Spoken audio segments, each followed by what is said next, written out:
चलिए बात करते हैं। एक लड़का पूछ रहे थे कि प्रति चुंबक के पदार्थ, अनुचुंबक के पदार्थ और लोह चुंबक के पदार्थ क्लियर कर दीजिए, क्या होता है। देखिए पहले बात करते हैं प्रति चुंबकीय का।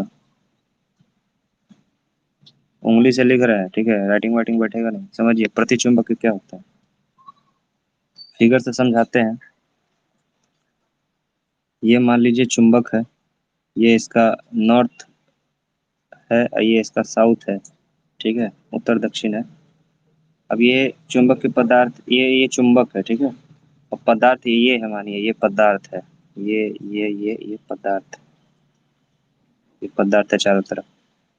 तो प्रति चुंबक के जो पदार्थ है, ये जो वर्ड यूज किया है प्रति का मतलब होता है कि समझ लीजिए कि वो ना चिपकने वाला, ठीक है, उसके तरफ आकर्षित ही नहीं होगा। अगर ये मान लीजिए ये पदार्थ है, इसको इसमें लेके जाइएगा तो ये हटा देगा, नहीं सटेगा। फिर इसको इसमें लेके जाइएगा, ये नहीं लेगा, इसको लेके जाइएगा, नहीं लेगा, इसको भी लेके जाइएगा, नहीं लेगा। मतलब है कि वैसे पदार्थ जो चुंबक के दिशा में सटते नहीं है, मतलब कि आकर्षित नहीं होते हैं, उसे प्रति चुंबक के पदार्थ कहते हैं। उसका उदाहरण क्या है, उसका उदाहरण है जस्ता, बिस्मिथ, तांबा, चांदी, सोना। सोना को आप चुंबक में सटाइए, नहीं सटेगा। चांदी को सटाइए, नहीं सटेगा। जस्ता है अगर घर में, उसको सटाइए, नहीं सटेगा। हीरा, नमक, पानी, ये सब जो है, जितने भी चीजें आपके लूसेंट का बुक में जाइए, वहाँ उदाहरण दिया हुआ है। ये जितने भी चीजें इनको सटाइए, नहीं सटेगा। प्रति चुंबक है ये, नहीं सटेगा, चुंबक में सटेगा नहीं। अब अगर यहाँ पे अब हो सकता है कि आप कहेंगे कि सर एग्जाम में भूल जाएंगे, प्रति, दिमाग लगाइए थोड़ा सा, कोई ट्रिक वगैरह यूज करिए। प्रति पराया आदमी, पराया है, पराया लोग कभी भी आकर्षित नहीं होते हैं किसी से, तो ये चुंबक इसका अपना नहीं है, पराया है। प्रति से पराया को याद रखिएगा, पराया आदमी दूर रहता है।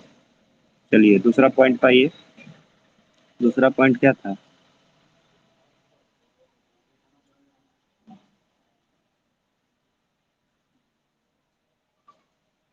देखिए दूसरा पॉइंट था आपका, क्या था, अनुचुंबकीय, अनुचुंबक का बात हुआ था।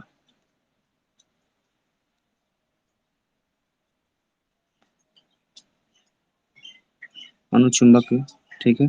चलिए इसको भी फिगर से समझिए। ये चुंबक है, ये नॉर्थ है इसका, ये साउथ है, इसके बगल बगल में ये सब पदार्थ हुआ, ऐसे घेर लिया इसको गोल गोल। अनुचुंबक का मतलब क्या है ना, कि थोड़ा सा देर के लिए चिपका, फिर छोड़ दिया, थोड़ा देर के लिए चिपका, फिर छोड़ दिया, थोड़ा देर के लिए चिपका, फिर छोड़ दिया। मतलब कि थोड़ा थोड़ा होता है, लिया और छोड़ दिया, लिया और छोड़ दिया, इस टाइप का है। समझ गए। इसको बोला जाता है अनुचुंबक के। अनुचुंबक के, अनु का मतलब होता है थोड़ा सा, मतलब कि नॉर्मली हल्का सा टच करेगा और छोड़ देगा।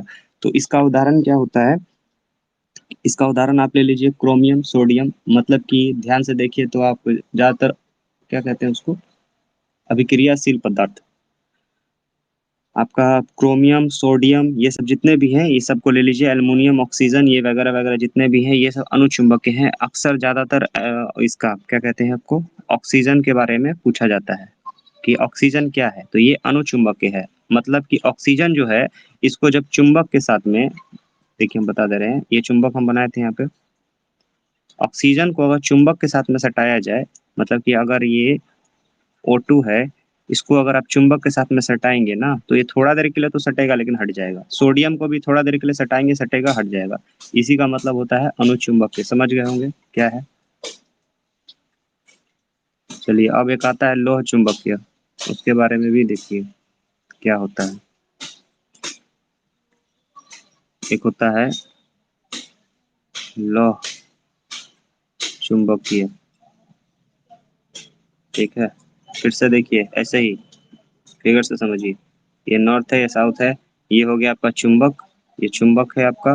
अब इसके बगल में ऐसे पदार्थ है, ये पदार्थ हो गया, ठीक है। ये लौह चुंबक के पदार्थ है, ये सब लौह चुंबक के पदार्थ है, सब लौह चुंबक के पदार्थ है। लौह चुंबक के तीन ही होता है, हमेशा याद रखिएगा। एक होता है लोहा, दूसरा होता है निकेल, निकेल होता है, धो हाथ से दिखाता भी नहीं, और एक होता है आपका कोबाल्ट। ऐसे भी नाम से भी आपको नहीं पकड़ में आता है। लोहा लोहा वाला सटने वाला चीज है, निकेल भी लोहा वाला चीज है, कोबाल्ट भी लोहा वाला चीज है। ये सब आपका क्या होता है ना, कि ये अगर लोहा, अगर ये मान लीजिए पदार्थ है, ये चुंबक है बीच में, तो लोहा को सटाइएगा, आप भी जानते हैं, बच्चा बच्चा में खूब सटाए होंगे, ये सटता है। निकेल को भी सटाइएगा सटेगा, और कोबाल्ट को भी सटेगा सटेगा। ये है लौह। लौह माने सटने वाला पदार्थ, जो चुंबक में सटे। बस यही इसका डेफिनेशन है, समझ जाइए।